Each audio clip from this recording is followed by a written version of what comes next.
Hi friends. Soukhya రైలులో పల్లీలు అమ్మేవాడు. అతను మాట్లాడుతున్నాడు. సర్, పల్లీలు కొంటారా? ఈ రాత్రి ఏం జరిగింది? ఇదిగో నా ఇల్లు. ఓహోహో, ఇది నీ ఇల్లు కావచ్చు, కాని కొన్ని రోజుల్లో అది నాది అవుతుంది. ఈ రోజు నువ్వు నావిగా ఉండు. నువ్వు చాలా పెద్దవాడివి అని నన్ను వేచి చూసేలా చేసింది. మీరు క్షమించండి సేతు. అది నా వల్ల తప్పు జరిగింది. నా ఎంత డబ్బు చెల్లించడానికి ఈ రోజే చివరి రోజు కదా. అవి నా డబ్బులు ఎక్కడా ఉన్నాయి? సేతు, కాని ఇల్లు వదిలి వెళ్ళు. ఇప్పుడే విడిచి వెళ్ళు. పెళ్లి చేసుకుని పిల్లల్ని సేతు తీసుకుని ఎక్కడికి వెళ్తావు? కాస్త దయ చూపించు. సరే, నేను 2 రోజులు టైం ఇస్తాను. 2 రోజులుగా నా డబ్బులు ఇవ్వలేదు అంటే ఈ ఇల్లు నాది అవుతుంది. సేతు సౌఖ్యను విడిచిపెట్టాడు. భార్య సరళ ఉన్న ఇంటి లోపలికి వెళ్ళాడు. మరియు 2 పిల్లలు భయంతో వణికిపోతూ, ఏమైంది సేతు?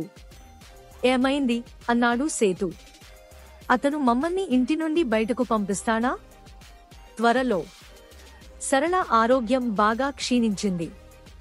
ఆమె అలా ఉండవలసి వచ్చింది. అలా ఆసుపత్రిలో చేరారు. సౌఖ్య సేతు దగ్గర డబ్బు తీసుకోవలసి వచ్చింది. బదులుగా ఆమె వచ్చింది. ఇంటిని తనఖా పెట్టండి, కాని ఇప్పటివరకు ఆమె డబ్బు తిరిగి ఇవ్వలేకపోయింది. ఈ ఆలోచనలతో సౌఖ్యకు రాత్రంతా నిద్ర పట్టలేదు. మరుసటి రోజు అతను పల్లీలు అమ్మేందుకు స్టేషన్కు వెళ్ళాడు. రైలులో పల్లీలు అమ్మాడు. పాలే. నోరు మెదపని పాళీ, సర్, పల్లిని తీసుకోండి. కాని ఆయన రైలులో పల్లీలు అమ్మి 2 రోజుల్లో అంత డబ్బు సంపాదించలేను. కాగా పల్లీలు అమ్ముతూ ఎవరినో చూశాడు. జేబులోంచి పర్సు పడిపోయింది. పర్సులో చాలా డబ్బు. దొంగిలించి పట్టుకోండి. సుఖయ్యను పట్టుకుని రైలు నుంచి కిందకు లాగాడు. వదులు అయ్యా, క్షమించు అయ్యా, క్షమించండి, నేను దొంగను కాను. పేదవాడు కానీ నువ్వు దొంగిలిస్తావా? అతను సుఖియాను చాలా కొట్టాడు. మరియు స్టేషన్ మాస్టర్ వద్దకు తీసుకెళ్లాడు. ఈ పల్లీలు అమ్మినవాడు సార్ నా పర్సు దొంగిలించాలని చూశాడు. నువ్వు ఏదో ఒకటి చెయ్యి సుఖియా. ఇది నేను ఏమిటి? నువ్వు దొంగిలించావా అని విన్నాను. క్షమించండి, నేను తప్పు చేశాను. క్షమించడానికి సౌఖ్య లేదు. దొంగతనం నేరం, శిక్షించబడాలి. ఈ రోజు తర్వాత మీరు ఈ స్టేషన్లో కనిపించకూడదు. నన్ను క్షమించండి, నేను తప్పు చేశాను. ఏ సౌఖ్య క్షమించదు, నిన్ను శిక్షించాలి. ఈ రోజు తర్వాత నువ్వు ఈ స్టేషన్లో కనిపించకూడదు. మరియు సౌఖ్య చాలా ఏడ్చింది. ప్రాధేయపడినా ఉపయోగం లేదు.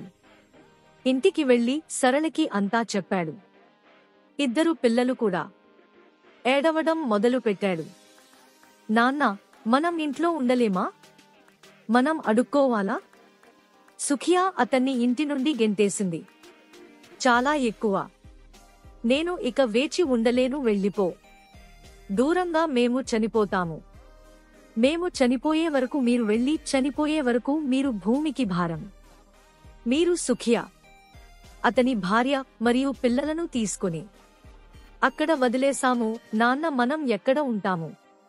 పద అమ్మ, నాన్న, చూద్దాం. ఇల్లు దొరుకుతుంది. ఇల్లు దొరకడం కష్టం. ఇది చాలా కష్టం తల్లి, కాని ఆమె ఉండడానికి ఒక స్థలాన్ని కనుగొంటుంది. సుఖియా వాటిని తీసుకుని స్టేషన్కు చేరుకుంటుంది. అక్కడ అతను రైలు పట్టాలపై కొన్ని పాత భోగిలను చూస్తాడు. పద మతి, పద సర్, చూద్దాం. ఆ రైలుకు వెళ్ళు. అతను పట్టుకుంటుంది మరియు రైలు స్టేషన్కి వెళ్తాడు. సరళ నిర్వహిస్తుంది. ఇంటి నుండి కొన్ని వస్తువులను తీసుకురండి. ఉన్నాయి అందులో కొన్ని గిన్నెలు. వాళ్ళు రైలు పట్టాలపై బస్తాలు వేసి అక్కడే ఉండండి. పోనీలు బాగున్నాయి. ఒకవేళ వాన పడితే మేము తడి చేస్తాము. ఏ మనిషి అయినా ఒక చిన్న ఆశతోనే జీవిస్తాడు. రైలు కింద పట్టాలపై ఎలా పెట్టగలడు? కాని అతను స్థలం దొరికింది. కానీ మునుపటిలా నేను పల్లీలు అమ్మలేను. స్టేషన్ దగ్గరకు రావద్దని చెప్పింది. పర్వాలేదు, నేను చేస్తా. ఇద్దరు పిల్లలను తీసుకుని కొంచెం అడుక్కో, తద్వారా మన కడుపు నిండుతుంది. ఇది సుఖియా పని వెతుక్కుంటూ బయటకు వెళ్ళినప్పుడు ప్రారంభమైంది. రైలు కింద రోజు గడిచిపోయింది. కాని సుఖియా ఎక్కడా పని దొరక్క పర్సు దొంగగా ముద్రపడింది. కాబట్టి సుఖియాను ఎవరూ విశ్వసించలేరు. మరియు ఒకరోజు అతను ట్రాక్లపై కూర్చున్నాడు. ఏడవడం మొదలుపెట్టాడు. అతని పేరు. అప్పుడు భార్య, పిల్లలు అడుక్కుంటున్నారు. సేఠ్ తన తల్లితో స్టేషన్కి వచ్చాడు. వేడుకుంటూ అతను సరళను చూసి, ఇది మంచిది, మీరు దీనికి అర్హులు. ఇక్కడ సేత్ 2 రూపాయలు. అతనికి వాళ్ళ అమ్మ అంటే ఇష్టం, చాలా ఎక్కువ. ఆమె ఆరోగ్యం విషమించడంతో చికిత్స నిమిత్తం పట్నం తీసుకువెళుతోంది. అందుకే వారు స్టేషన్కు వచ్చాడు. అకస్మాత్తుగా ఆమె జారి పట్టాలపై పడిపోయాడు. అమ్మా, అమ్మా, ఏమైంది? మీరు అమ్మా, సేత్ ట్రాక్స్ పైకి వెళ్ళాలా? అతను భయపడ్డాడు. రైలు సమీపిస్తోంది. అందరూ భయంతో కళ్ళు మూసుకుంటారు. అప్పుడే సుఖియా పరుగున వచ్చి ఆమెను పిలుచుకుంది పైకి. కాని అతను ట్రాక్లు దాటకముందే రైలు వస్తుంది. సుఖియా అదృష్టవంతుడు, ఎందుకంటే అతని కుడి కాలు మీద ఒక్క దెబ్బ తగిలింది, కాని అతని జీవితం జరగలేదు. మీరు నా తల్లిని రక్షించారు. ఎలా? నేను నీతో తప్పుగా ప్రవర్తించాను, కానీ నువ్వు చాలా ఉన్నావు చెడు. తన డబ్బుతో సుఖియాకు వైద్యం చేయించాడు మరియు ఆమెకు తన ఇంటిని తిరిగి ఇచ్చాడు మరియు ఆమెకు కొంత పొలం కూడా ఇచ్చాడు. భూమి మరియు కార్యాలయంలో ఉద్యోగం. అందుకే అలా అంటారు, మంచిది ఎల్లప్పుడూ చెడును నాశనం చేస్తుంది. సుధా, హరీష్లు సోన్పూర్ అనే పట్టణంలో ఉండేవారు.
హలో పిల్లలు, ఈ రోజు మనం పగటి కలలు కథ విందాం. వాసు, వాసంతి అన్నా చెల్లెళ్ళు. వాళ్ళిద్దరూ కలిసి ఆడుకునేవాళ్ళు, పాడుకునేవాళ్ళు, చక్కగా బడికి పోయేవాళ్ళు. ఒకసారి వాళ్ళ ఇంటికి బంధువుల అబ్బాయి చంద్ర వచ్చాడు. ఒట్టి చంద్ర కాదు, వాడు కలల చంద్ర. చంద్రకు కలలు కనడమంటే ఇష్టం. సమయం దొరికినప్పుడల్లా కళ్ళు మూసుకుని కలల్లో తేలిపోతుండేవాడు. చాలా కాలానికి తమ ఇంటికొచ్చిన చంద్రను వెంట పెట్టుకుని వాసు, వాసంతులు వాళ్ల తోటకు వెళ్లారు. తోటలో మామిడి కొమ్మకు ఉయ్యాల కట్టి ఊగుదామనుకున్నారు ముగ్గురు. చంద్రకు కూడా ఉయ్యాల ఊగటం అంటే చాలా చాలా ఇష్టం. తనే మొదట ఊగుతానన్నాడు వాడు. సరే, నువ్వే మొదట ఊగమని వాడిని ఊపడం మొదలు పెట్టాడు వాసు. ఉయ్యాలలో కూర్చోగానే చంద్రకు కలలు మొదలయ్యాయి. ఊగే ఉయ్యాలలోంచి ఆకాశంలో దూసుకుపోతున్న ఓ రాకెట్లోకి ఎగిరిపోయాడు చంద్ర. అక్కడి నుండి ఏకంగా ఒక గ్రహం మీదికి దూకాడు. ఆ గ్రహం మన భూమిలాగా నిలకడగా లేదు, ఉయ్యాలలాగా ఊగిపోతున్నది. చివరికి అక్కడి చెట్లు కూడా అటూ ఇటూ సోలిపోతూనే ఉన్నాయి. ఇంకా అలా ఊగుతూనే చంద్ర ఆ గ్రహం మీద నడవటం మొదలు పెట్టాడు. నడిచి నడిచి కాళ్ళు నొప్పులైతే పుట్టాయి గాని అక్కడ జనసంచారం అన్నది లేదు. అంతలో అతనికి ఒక చోట పెద్దగా మెరిసే వస్తువు ఒకటి కనిపించింది. ఏమిటా అనుకుని దాని దగ్గరికెళ్ళి చూశాడు. చూస్తే ఆశ్చర్యం, అది ఒక భారీ వజ్రం. దాన్ని ఎత్తుకుపోదామని ప్రయత్నించాడు చంద్ర. అయితే ఆ వజ్రం సుమారు 20 కిలోల బరువు ఉంటుందేమో, అసలు కదలలేదు. ఎలాగైనా సరే ఆ వజ్రాన్ని ఎత్తుకుపోవాల్సిందే అని వాడు ముందుకు వంగి 2 చేతులతోటి వజ్రాన్ని పట్టుకొని అతి ప్రయత్నం మీద బలంగా ఎత్తాడు. ఇంకేం చెప్పాలి, వజ్రం కోసం చేతులు వదిలిన చంద్ర ఉయ్యాలలోంచి దబ్బున కింద పడ్డాడు. పాపం చంద్ర. కలల చంద్రకు పళ్ళు ఊడినంత పనైంది. దగ్గర్లోనే ఉన్న వాసు, వాసంతులు పరుగు పరుగున వచ్చి చంద్రను పైకి లేపి, ఏమైంది? ఎందుకు కింద పడ్డావు అని అడిగారు. అప్పుడే కల నుండి తేరుకొన్న ఆ కలల రాకుమారుడు ముక్కుతూ మూలుగుతూ తన సుందర స్వప్నాన్ని వివరించాడు. ఆ తర్వాత వాసు, వాసంతులు చాలా కాలం వరకు కలల రాకుమారుణ్ణి తలుచుకుని నవ్వుకున్నారు. చంద్ర మాత్రం అప్పటినుంచి పగటి కలలు కనడం మానేశాడు. థాంక్స్ వీడియో చూసినందుకు. వీడియో నచ్చింది అనుకుంటే లైక్ అండ్ కామెంట్ చేయండి. Please subscribe my channel.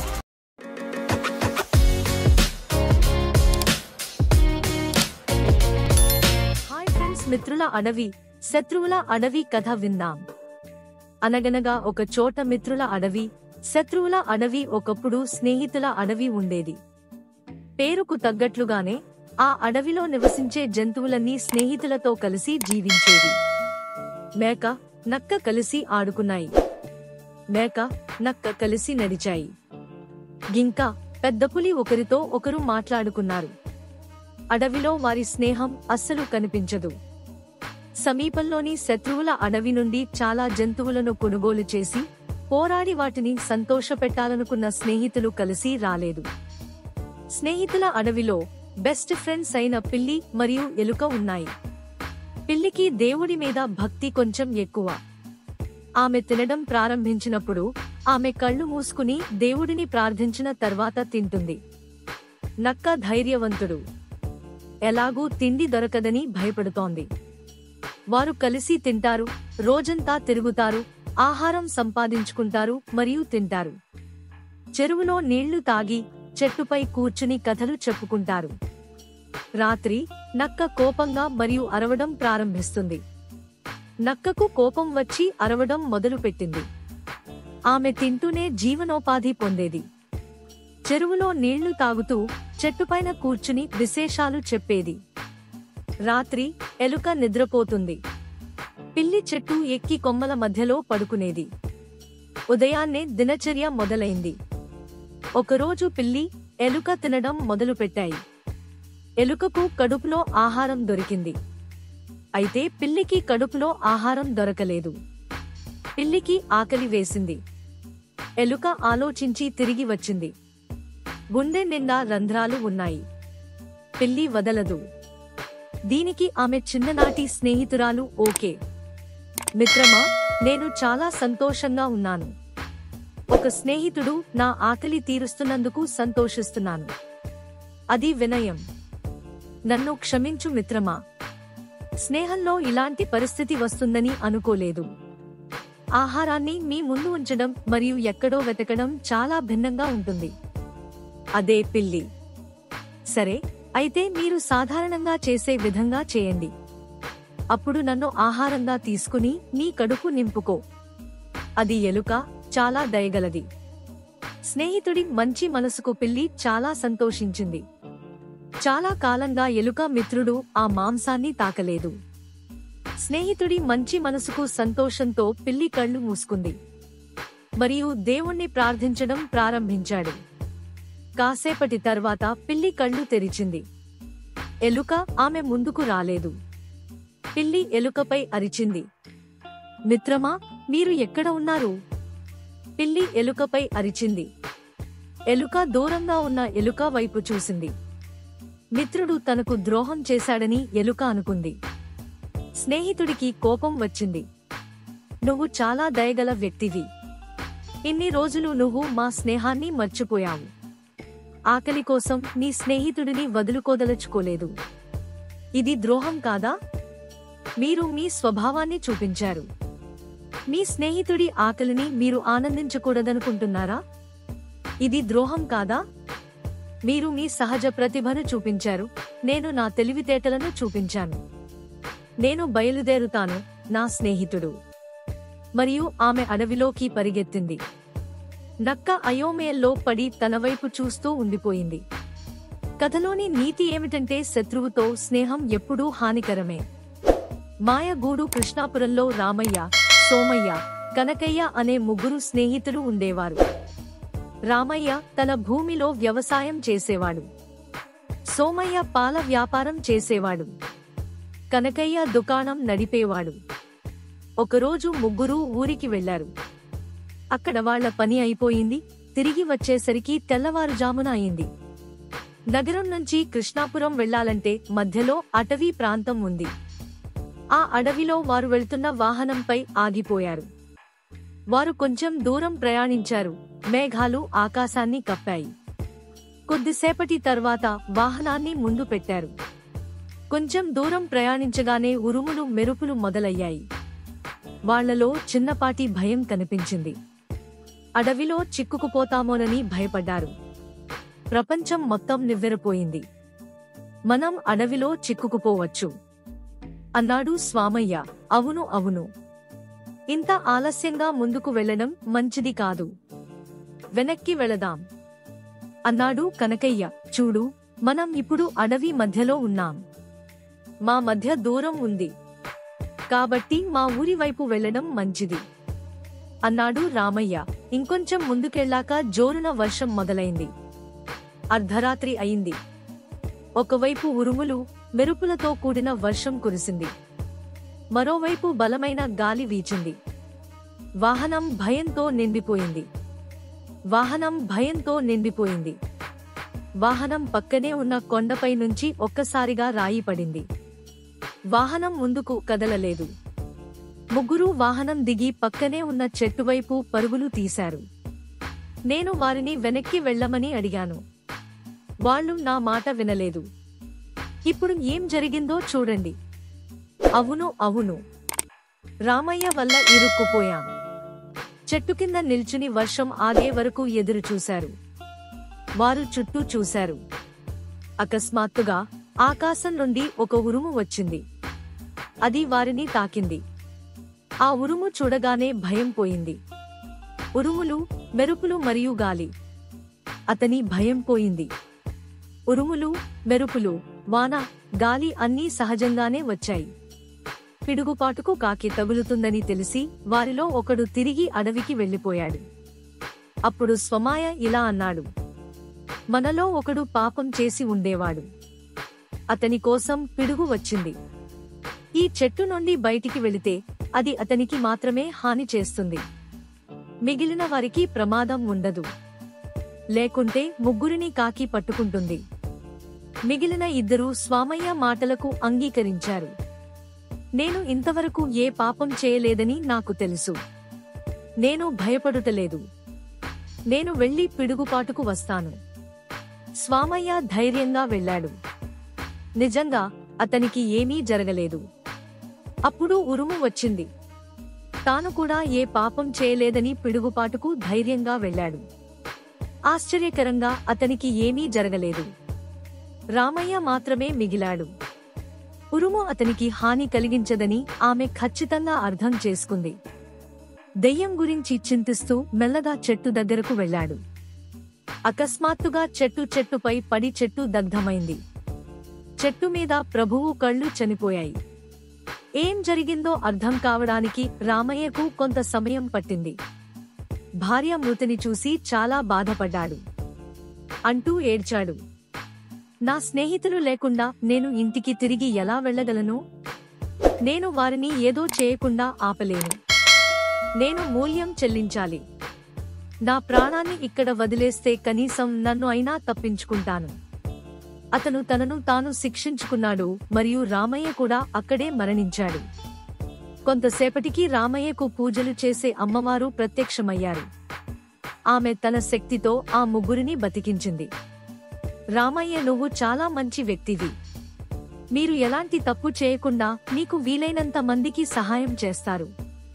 కాని సోమయ్య రోజూ తన తల్లి పాలలో నీళ్లు కలుపుతూ ఉండేవాడు. రోజూ ఆ పాలు తాగేవాడు. మరియు అతను పాలను అత్యధిక ధరకు అమ్మేవాడు. అతను దుకాణంలో వస్తువులను కలుపుతాడు మరియు అతను అత్యధిక బిడ్డర్ను చూపించాడు. పక్కవాడిని మోసం చేయడం తప్పు కాదా? అందుకే అతని పాపం జరిగింది. చట్టం అతన్ని శిక్షించింది. కాని నీ స్నేహితుల కోసం నీ జీవితాన్ని ఇవ్వడం నన్ను కదిలించింది. ప్రతి ఒక్కరూ నీలాంటి వారి మంచిని కోరుకుంటారు. నీకు ఏమీ జరగకూడదు. చూడు సోమయ్య, కనకయ్య, నువ్వు కూడా నీ స్నేహితుడి వల్లే ఈ రోజు బతికున్నావు. ఇక నుంచి మానవత్వంతో జీవించు. వారిద్దరూ తమ తప్పులకు, ఎవరినైనా మోసం చేసినందుకు దేవిని క్షమించమని వేడుకున్నారు. రామయ్య లాంటి మహానుభావుడు తమకు మిత్రుడయ్యాడని చాలా సంతోషించారు. తిరిగి వచ్చిన ముగ్గురు కృష్ణాపురం వెళ్లారు. ఆ తర్వాత సోమయ్య అందరికీ శుభ్రమైన పాలు ఇచ్చాడు. కనకయ్య కల్తీ లేని వస్తువులు అమ్మాడు. రామయ్య లాంటి మంచి పేరు తెచ్చుకున్నాడు. అందుకే పెద్దలు అంటారు, పెద్దలకు సేవ చేయడమే భగవంతుని సేవ అని.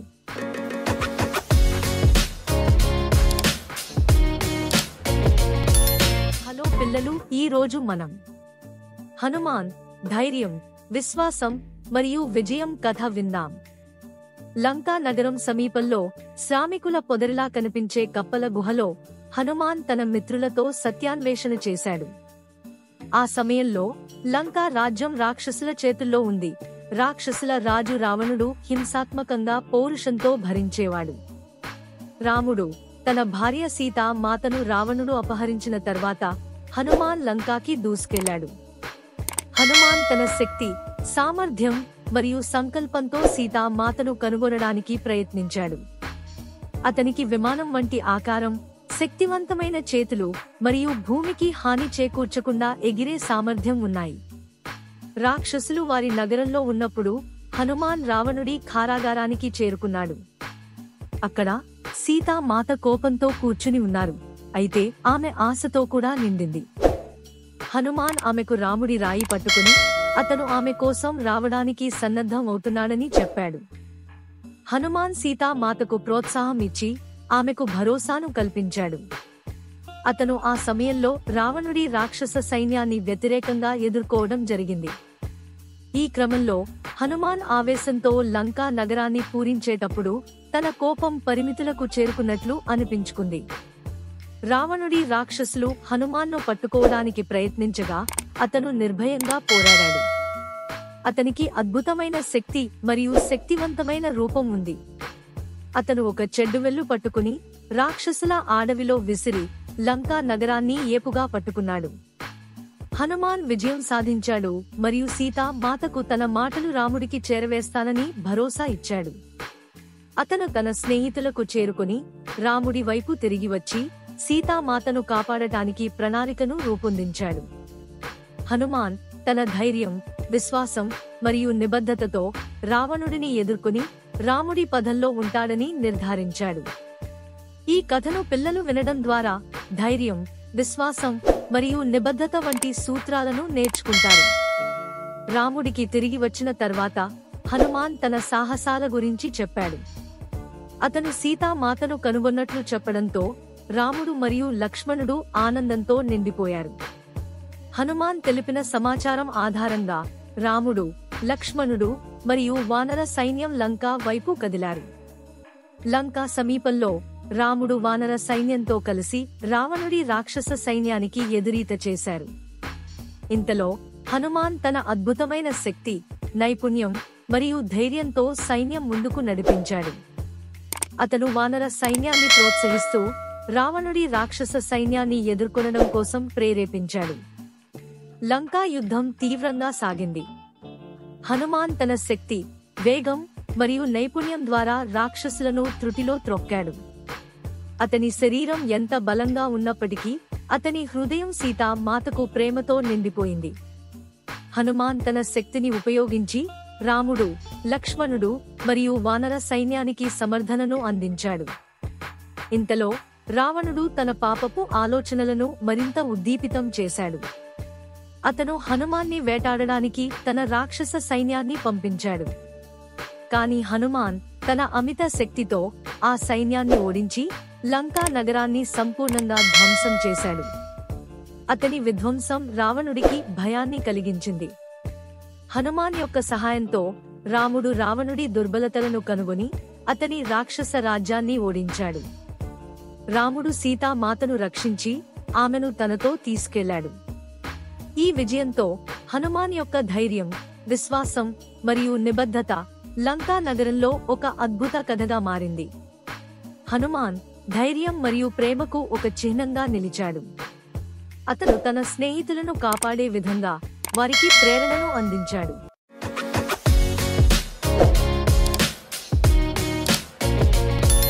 హలో పిల్లలు, ఈ రోజు మనం తెలివిగల చేప కథ విందాం. ఒక అడవిలో ఒక పెద్ద చెరువు ఉంది.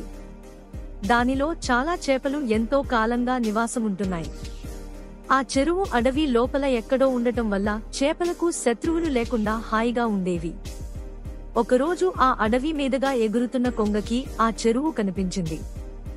ఇంత పెద్ద చెరువుని చూడకుండా ఇంతకాలం ఎలా ఉన్నానా అనుకుని ఆశ్చర్యపోతూ ఆ చెరువు గట్టుపైన వాలింది.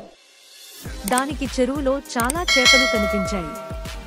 ఇక తన ఆహారానికి ఎలాంటి ఇబ్బంది లేదనుకుని ఆనందంగా అక్కడే కొంత దూరంలో నివాసం ఏర్పరచుకుంది. ప్రతిరోజు 3 పూట్లా హాయిగా చేపలను తింటూ కాలం గడుపుతుంది. ఈలోగా చేపలు కంగారు పడటం ప్రారంభించాయి. ప్రతిరోజు తమలో కొంతమంది కొంగకి బలైపోవడం చేపలకి భయం కలిగించింది. ఇలా అయితే కొన్ని రోజులకి తామెవరమూ మిగలమని తెలుసుకుని ఒక రాత్రి చేపలన్నీ కలిసి కొంగ బారి నుండి రక్షించుకునే ఉపాయం ఆలోచించసాగాయి. ఒక చేపపిల్ల నాకొక ఉపాయం తట్టింది, కానీ దానికి మీ అందరి సహకారం కావాలి అని చెప్పింది. ఏమిటది అని మిగతా చేపలు అడిగాయి. చేపపిల్ల తన ఉపాయాన్ని వాటికి చెప్పింది. ఆ మరుసటి రోజు ఉదయాన్నే చేపల్ని తినటానికి కొంగ చెరువు వద్దకు వచ్చింది. కానీ చెరువులో చేపలన్నీ తేలుతూ కనిపించటం చూసి ఆశ్చర్యపోయింది. చూస్తుంటే ఈ చేపలన్నీ చచ్చినట్టున్నాయి, ఏమై ఉంటుందో అని ఆలోచించసాగింది. ఇంతలో ఒక చేప నీరసంగా పడుతూ లేస్తూ కనిపించింది. కొంగ ఆనందంగా ఆ చేపను పట్టుకోడానికి ముందుకు వచ్చింది. కాని ఆ చేప కొంగతో నీకు బతకాలని ఉంటే నా మాట విను అన్నది. కొంగ ఆగి ఏమిటో చెప్పు అన్నది. నిన్న రాత్రి ఒక నాగుపాము చెరువు దగ్గరకు వచ్చి నీళ్లు తాగబోయింది. ఈలోగా ఒక పెద్ద చేప దానిని కొరికింది. దాంతో కోపం వచ్చిన పాము చెరువులో విషాన్ని కక్కి వెళ్లిపోయింది. దాంతో చెరువులో నీళ్లన్నీ విషమయం అయిపోయాయి. అందుకే చేపలన్నీ చచ్చి తేలుతున్నాయి. నేను కూడా ఇంకో క్షణంలో చావబోతున్నాను. నన్ను తింటే నువ్వు కూడా చనిపోతావు, జాగ్రత్త అని చెప్పింది. దాంతో భయపడ్డ కొంగ ఇక ఆ చెరువులో తనకి ఆహారం దొరకదని తెలుసుకుని మరొక చెరువును వెతుక్కుంటూ వెళ్లిపోయింది. చేపపిల్ల పాచిక పారినందుకు చేపలన్నీ ఎంతో సంతోషించాయి.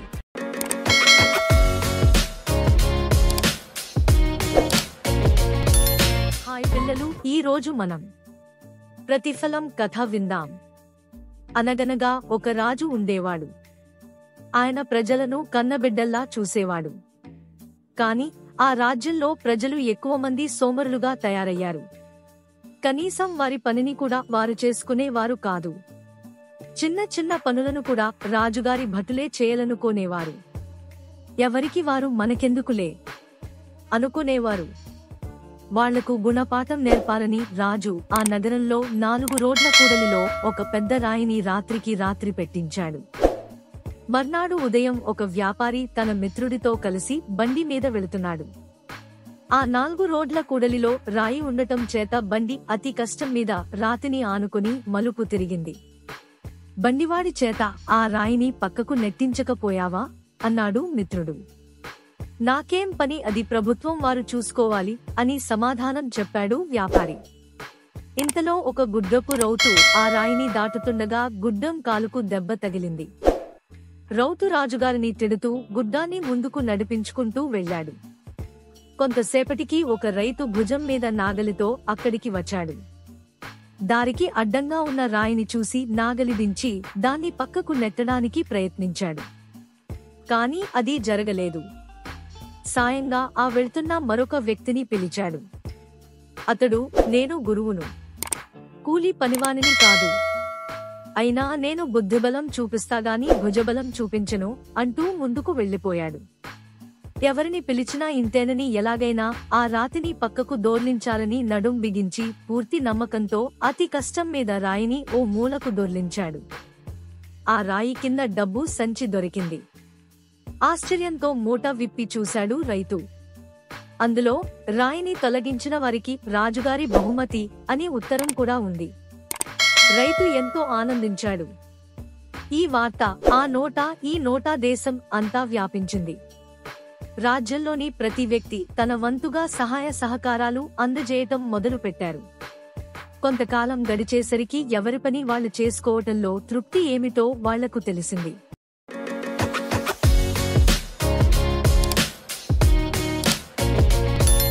Hi, kids. Welcome to our learning adventure. Today, we're going to explore the wonderful world of birds.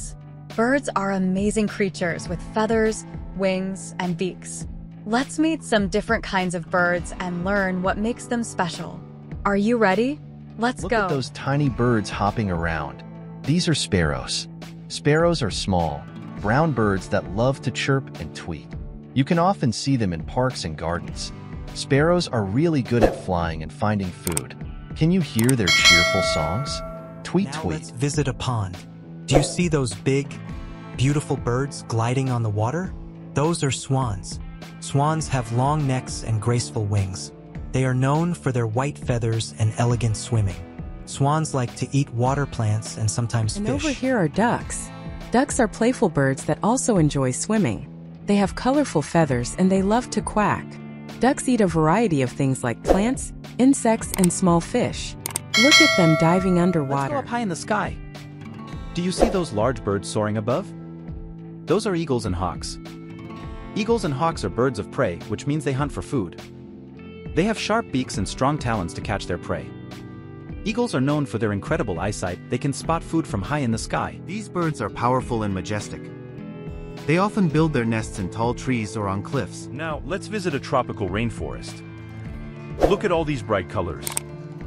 These are parrots, some of the most colorful birds in the world. Parrots have vibrant feathers and strong beaks. They can mimic sounds, even human speech. Parrots love to eat fruits, nuts, and seeds. Aren't they amazing? Parrots can live in groups and are very social birds. They love to chat and play with each Wow, other. we've met so many different kinds of birds today. From sparrows in the park to swans on the pond, eagles in the sky, and parrots in the rainforest. Birds are truly fascinating creatures. I hope you had fun learning about them. Keep your eyes open for birds when you go outside. You never know what you'll see.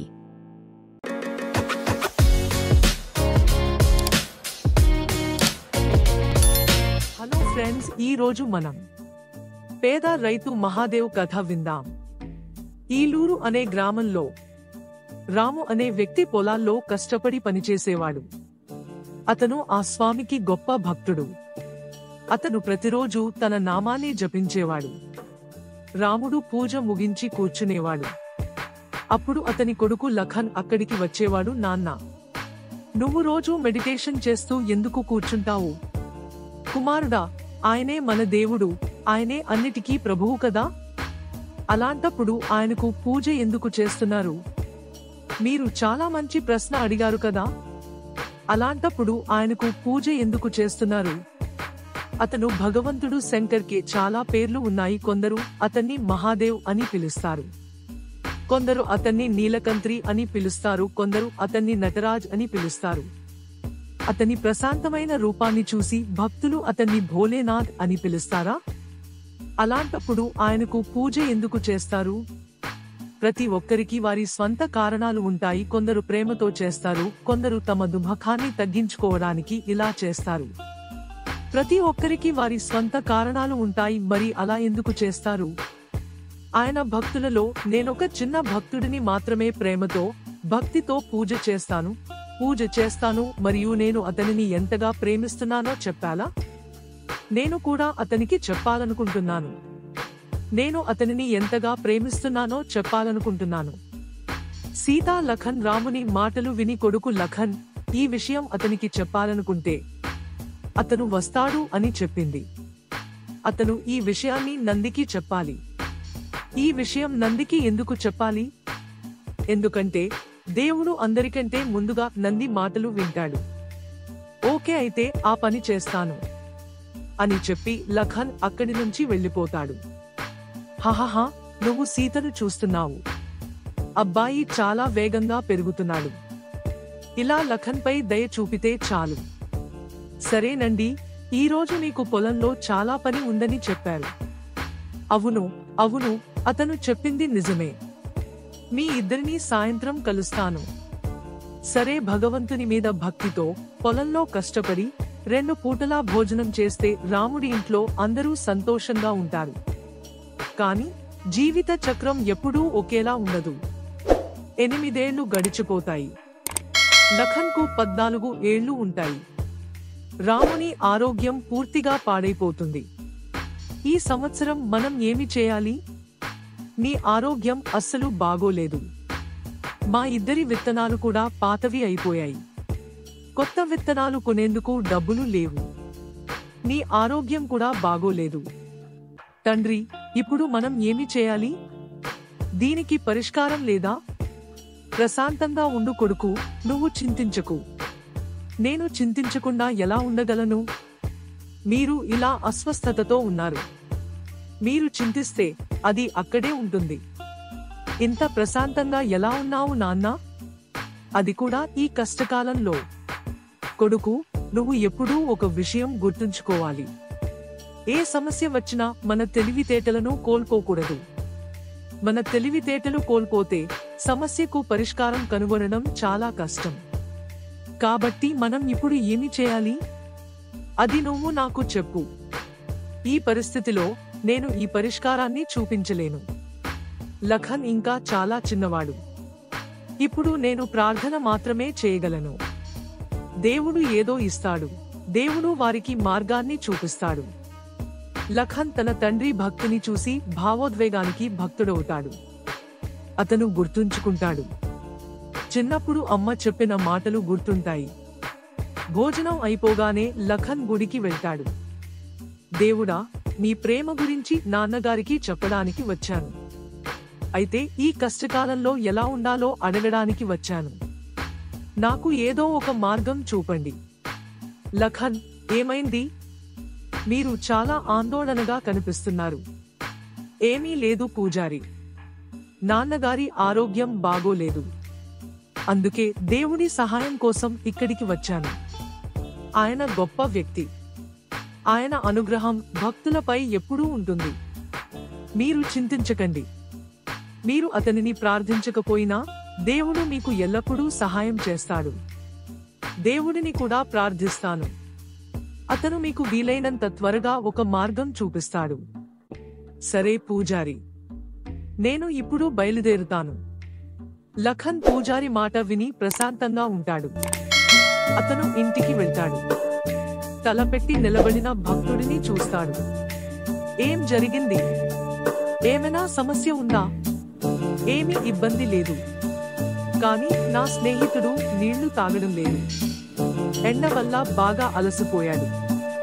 సమీపంలో ఏదైనా నది లేదా ప్రవాహం ఉందా? ఇక్కడ నది లేదు. కానీ నా ఇల్లు దగ్గరలోనే ఉంది. నువ్వు నా ఇంటికి రా. నీకు, నీ స్నేహితుడికి నీళ్లు ఇస్తాను.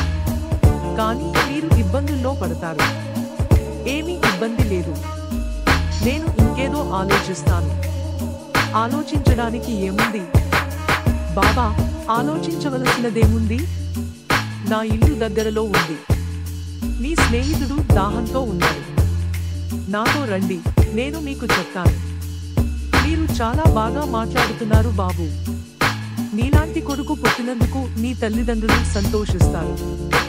వాళ్ళు నాకు ఇవన్నీ నేర్పించారు. ప్రతి జీవి భగవంతుని భాగమే. అందుకే ఒకరికొకరు సాయం చేద్దాం అన్నారు. చాలా బాగుంది. చాలా బాగుంది. మనం ఇంటికి వెళ్దాం. సరే బాబా. లఖన్ బాబాను తన ఇంటికి తీసుకెడతాడు. అతను మేకను నీళ్లు తాగి బాబా ఇంటిలోకి రమ్మని అడుగుతాడు. రామ్ అనారోగ్యంతో ఉన్నాడు. కాబట్టి అతను తన గదిలోనే ఉంటాడు. సీత బాబా కోసం నీళ్లు మరియు మిఠాయిలు తీసుకువస్తుంది. నేను చాలా సంతోషంగా ఉన్నాను ప్రియమైన. ధన్యవాదాలు బాబా. బాబా, మీకు కావాలంటే మీరు ఇక్కడే ఉండగలరు. ఈ సమయంలో మీరు బస చేయడానికి ఎక్కడ స్థలాన్ని కనుగొంటారు? నేను దృఢ సంకల్పం ఉన్న వ్యక్తిని బాబు. ఈ ఆకాశం నా నీడ, భూమి నా ఇల్లు. నువ్వు నా గురించి బాధపడకు బాబు. మీ ఇంట్లో మీరిద్దరూ ఒంటరిగా ఉన్నారా? కాదు కాదు. లఖన్ తండ్రి కూడా అక్కడే ఉన్నాడు. అతనికి ఇప్పుడు బాగాలేదు.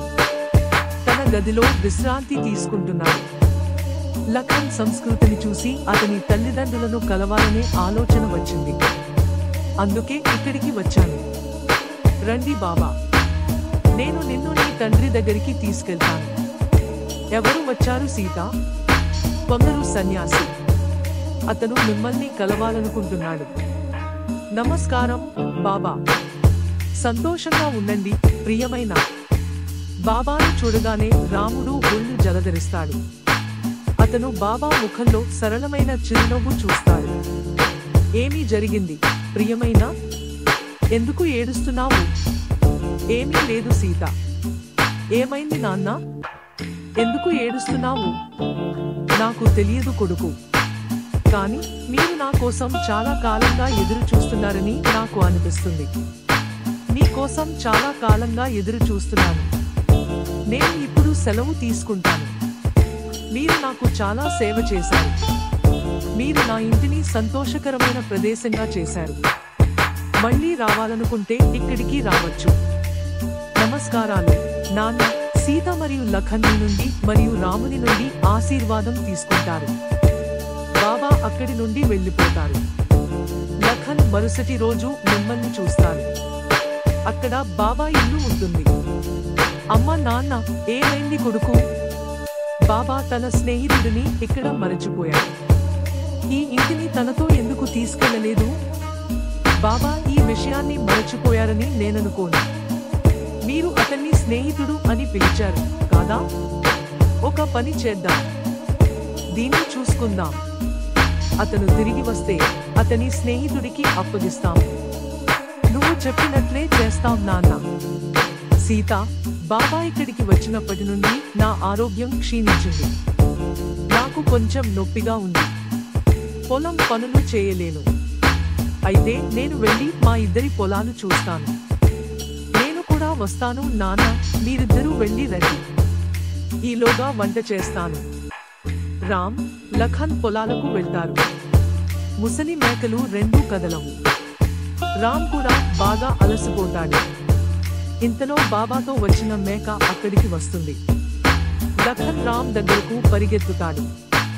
తండ్రి, ఏమైంది కొడుకు? చూడు, బాబా మేక కూడా ఇక్కడికి వచ్చింది. ఆ మేకతో పొలం దున్నుకోవచ్చు. లేదు కొడుకు, మనం ఈ మేకను పొలం దున్నడానికి ఉపయోగించకూడదు. బాబా అంటే, లేదు కొడుకా, ఈ మర్రిని మనం వ్యవసాయానికి ఉపయోగించకూడదు. బాబా దానిని మా దగ్గర వదిలేశారు. ఈ మర్రి అతనిది. అందులో మర్రి తోడ్పడుతుంది.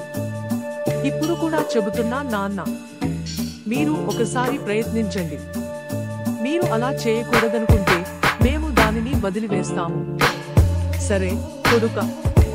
మర్రి చెట్టుకు ముడి వేస్తానని లఖన్ చెప్పాడు. అది చూడగానే మర్రి గంటలో పనులన్నీ ముగించేస్తాడు. అది చూసి రామ్ ఆశ్చర్యపోతాడు. లఖన్ చాలా సంతోషిస్తాడు. అమ్మా, ఈరోజు ఏం జరిగిందో తెలుసా? నువ్వు చాలా సంతోషంగా కనిపిస్తున్నావు. ఏం జరిగింది? నంది పొలం పనులన్నీ చేశాడు. అది కూడా గంటలోపే. ఏమిటి? నిజమేనా? అవును, అది నిజమే. నాకు అనిపించింది ఈ మర్రి డజను కొమ్మలు మాత్రమే. అన్ని పనులు చేసినా అలసిపోలేదు. ఇది నిజంగా భగవంతుని దయ. ఇంతకంటే సంతోషం ఇంకేముంటుంది? అవును అమ్మా, నేను నిన్న ప్రార్థన చేయడానికి గుడికి వెళ్ళాను. సమస్యకు పరిష్కారం పూర్తిగా తెలుసుకున్నాను. ఈ సంవత్సరం మర్రి ఫలాలను ఇస్తుంది. దాని పరిస్థితి మారడం చూస్తుంటే రామ్కి ఇంకా కన్నీళ్లు వస్తాయి. అతను చూస్తుండగానే ఒక సంవత్సరం గడిచిపోతుంది. ఈ సంవత్సరం రామ్ యొక్క మర్రి ఇతరుల కంటే ఎక్కువ భరించి చాలా బాగా వస్తుంది. రాముడు చాలా డబ్బు సంపాదిస్తాడు. ఎల్లరులోని ఒక పెద్ద సేట్ ఈ విషయం తెలుసుకుని రామ్ ఇంటికి వెళ్తాడు. కుమ్మ సంగతి ఏమిటి? నువ్వు ఇక్కడికి ఎందుకు వచ్చావు? ఏమీ జరగలేదు, కానీ నాకు నోటిఫికేషన్ వచ్చింది. ఈసారి మీ మర్రి చాలా ఫలాలను ఇచ్చింది. నేను దాని గురించి తెలుసుకున్నాను. నీకు ఏదైనా సమస్య ఉందా? మీరు చాలా పండ్లు పండించినట్లు కనిపిస్తోంది. నేను తనిఖీ చేయడానికి వచ్చాను. మీకు ఏదైనా మార్గం తెలిస్తే నాకు తెలియజేయండి. ఊరంతా జబ్బులమయం. నేనేమీ చేయలేదు. నాకు ఆరోగ్యం కూడా లేదు. ఇది ఎలా జరిగింది? మా ఇంట్లో ఒక మొక్క వల్ల ఇది జరిగింది. దానికి చాలా బలం ఉందని నేను భావించాను. దాని ఫలాలను కోల్పోవడం ప్రారంభించింది. అవునా? అవును, కుంభం. రాము, ఆ చెట్టును నాకు ఇవ్వు. నేను మీకు మంచి పరిష్కారం ఇస్తాను. నాకు చాలా భూమి ఉంది. కుంభం, నేను నీకు ఆ చెట్టును అమ్మలేను. ఏ బాబాయినా ఆ చెట్టును పొందినట్లయితే అతను ఖచ్చితంగా దానికోసం వస్తాడు. నేను చూసుకోవాలి. మీరు అన్ని ప్రయోజనాలను పొందాలనుకుంటున్నారని మీరు చెప్పవచ్చు. నాకు అన్ని ఆధారాలు ఇవ్వకండి. మరొకరు యజమాని అయితే మీరు భూమిని ఎలా పొందుతారు? మీకు ఏది కావాలంటే అది చెప్పవచ్చు. అయితే ఇది నిజం. బాబా తిరిగి వచ్చే వరకు ఈ చెట్టు మన దగ్గర ఉంటుంది. మనం దానిని కనుగొనాలి. దానితో పనిచేయడం గురించి చెప్పాలనుకుంటే అది మా ముందుంది. మీరు నాకు అన్ని ఆధారాలు ఇస్తూ ఉంటారు. నేను వెళ్తాను. నీతో మాట్లాడి ప్రయోజనం లేదు. అక్కడి నుంచి కుంభం బయలుదేరుతుంది. అతను రాత్రికి 2 వ్యక్తులను తీసుకువచ్చి రాము మరియు యాదులను దొంగలుగా పట్టుకుంటాడు. మీరిద్దరూ ఇక్కడి నుంచి తీసుకెళ్ళండి. వారు దానికి తాడు కట్టడానికి ప్రయత్నించినప్పుడు తాడు కుంచుకుపోతుంది. ఏదో ఒకటి చేయి. తీసుకురావడానికి ప్రయత్నించండి. వారు యదుని నెట్టడానికి ప్రయత్నిస్తారు, కానీ అతను కొంచెం కూడా కదలలేదు. వారిద్దరూ ఏనుగును నెట్టడానికి ప్రయత్నించారు, కానీ ఏనుగు ఏమాత్రం కదలలేదు. భూమి యొక్క మొత్తం భారం దానిపై ఉంది. నేను దానిని ఇక్కడ నుండి తరలించలేను. రాము చెప్పింది నిజమే కావచ్చు. ఇది ఖచ్చితంగా దైవిక జంతువు. అప్పుడు ఏనుగు వాళ్ళ ముగ్గురిని కొట్టింది. ఏనుగుతో పాటు ఇద్దరూ కూడా భయంతో అక్కడి నుంచి పారిపోయారు. ఆ సంఘటన జరిగి చాలా సంవత్సరాలు గడిచిపోతున్నాయి. రాము కుటుంబం చాలా సంతోషంగా జీవిస్తోంది. లకాన్ ఇప్పుడు యువకుడిగా మారతాడు. ఒకరోజు ఉదయం ఏనుగు అక్కడ నుండి అదృశ్యమైంది. నాన్న, నాన్న, లకానేమైంది?